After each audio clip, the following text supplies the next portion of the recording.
ಎಲ್ಲರಿಗೂ ನಮಸ್ಕಾರ. ನಾನು ನಿಮ್ಮ ಪ್ರವೀಣ್ ಗೌಡ ವಕೀಲರು. ನನ್ನ ರೈಟ್ ಪಾ ಚಾನಲ್ಗೆ ಎಲ್ಲರಿಗೂ ಸ್ವಾಗತ ಸುಸ್ವಾಗತ.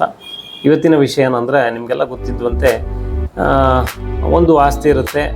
ಅಣ್ಣ ತಮ್ಮ ಅಕ್ಕ ತಂಗಿ ಈ ಥರ ಎಲ್ಲ ಇರ್ತಾರೆ. ಯಾರೋ ಒಬ್ಬ ಅಣ್ಣ ಅಥವಾ ತಮ್ಮನೋ ಯಾರೋ ಒಬ್ಬ ಮಾರಬೇಕು ಅಂತ ಇವರಿಗೆಲ್ಲ ಗೊತ್ತಿಲ್ಲದಂತೆ ಕಣ್ಣು ತಪ್ಪಿಸಿ ಮಾರುವಂಥ ಪ್ರಯತ್ನವನ್ನು ಮಾಡ್ತಿದ್ರು. ಏನು ಮಾಡಬೇಕು? ಕುಟುಂಬದ ಆಸ್ತಿ ಅಥವಾ ಪಿತ್ರಾಜಿತ ಆಸ್ತಿಯನ್ನು ಯಾರೋ ಒಬ್ಬನೇ ಹೋಗಿ ಮಾರುವಂತಹ ಪ್ರಯತ್ನವನ್ನು ಮಾಡ್ತಾ ಇದ್ದರೆ ನೀವೇನು ಮಾಡಬೇಕು ಅಂದರೆ, ನೀವು ಸ್ಟೇ ಆರ್ಡರ್ ತರಬೇಕಂದ್ರೆ ಟೆಂಪರವರಿ ಇಂಜಂಕ್ಷನ್ ಅಂದರೆ ನಿರ್ಬಂಧಕಾಜ್ಞೆಯನ್ನು ತರಬೇಕು.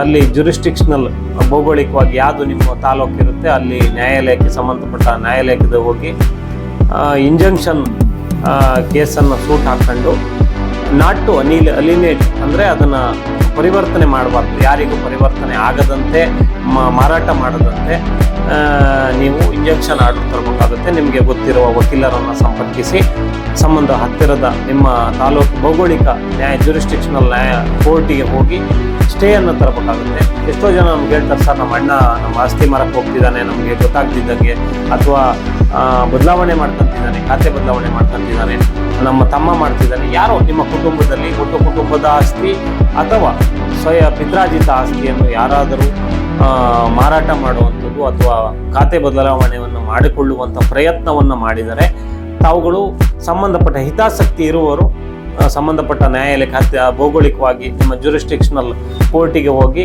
ಸ್ಟೇ ಆರ್ಡ್ರನ್ನು ತರಬೇಕು. ಆ ಸ್ಟೇ ಆರ್ಡ್ರು ಸಿಕ್ಕಿದಾಗ ಆ ಸ್ಟೇ ಆರ್ಡ್ರನ್ನು ಏನು ಮಾಡಬೇಕು ಅಂದರೆ, ಆ ಕಾಪಿಯನ್ನು ದೃಢೀಕೃತ ನಕಲನ್ನು ನಿಮ್ಮ ವಕೀಲರಿಗೆ ಹೇಳಿ ತಂದು ತಾಲೂಕು ಕಚೇರಿಗೆ ಅಲ್ಲಿ ತಾಲೂಕು ಕಚೇರಿಗೆ ಕೊಟ್ಟು ಅಕ್ನಾಲೆಜ್ಮೆಂಟ್ ತಗೋಬೇಕು. ಹಾಗೆ ಸಬ್ ರಿಜಿಸ್ಟ್ರ್ ಆಫೀಸಿಗೆ ಹೋಗ್ಕೊಟ್ಟು ನೀವು ಒಂದು ಸ್ವೀಕೃತಿಯನ್ನು ತೆಗೆದುಕೊಂಡಾಗ, ನೀವು ಬರೀ ಸ್ಟೇ ತಗೊಂಡು ಸುಮ್ಮನೆ ಇದ್ದರೆ ಅವ್ರಿಗೆ ಹೇಗೆ ಗೊತ್ತಾಗುತ್ತೆ ಇವ್ರಿಗೆ ಸ್ಟೇ ಇದೆ ಈ ಲ್ಯಾಂಡ್ ಮೇಲೆ ಅಂತ. ಹಾಗಾಗಿ ನೀವು ಅದನ್ನು ತಾಲೂಕು ಕಚೇರಿಗೆ ಭೂಮಿ ಕೇಂದ್ರಕ್ಕೆ ಕೊಟ್ಟು ಮಾಡ್ಕೋಬೇಕಾಗುತ್ತೆ. ಹಾಗೂ ಸಬ್ ರಿಜಿಸ್ಟ್ರ್ ಆಫೀಸಿಗೂ ಕೊಟ್ಟು ಇದರಲ್ಲಿ ನಮ್ಮ ಹಿತಾಸಕ್ತಿ ಇದೆ, ದಯಮಾಡಿ ಈ ಥರದ್ದು ಯಾರು ಪರಿವರ್ತನೆ ಮಾಡೋಕ್ಕೆ ಬಂದರೆ ಇದನ್ನು ನ್ಯಾಯಾಲಯದಲ್ಲಿ ಆಗಿ ನಿಮ್ಮ ಒಂದು ದೃಢೀಕೃತ ನಕಲನ್ನು ಕೊಟ್ಟಾಗ ಅವ್ರು ಮಾಡೋಕ್ಕೆ ಬರೋಲ್ಲ. ಇದನ್ನು ಹೇಳ್ತಾ ಮುಂದಿನ ವಿಚಾರಗಳನ್ನು ಮುಂದಿನ ಸಂಚಿಕೆಗಳನ್ನು ಹೇಳ್ತೀನಿ. ನಮಸ್ಕಾರ. ಜೈ ಹಿಂದ್, ಜೈ ಕರ್ನಾಟಕ. ಸರ್ವೇ ಜನ ಸುಖಿನೋ ಭವಂತು. ನಮಸ್ಕಾರ.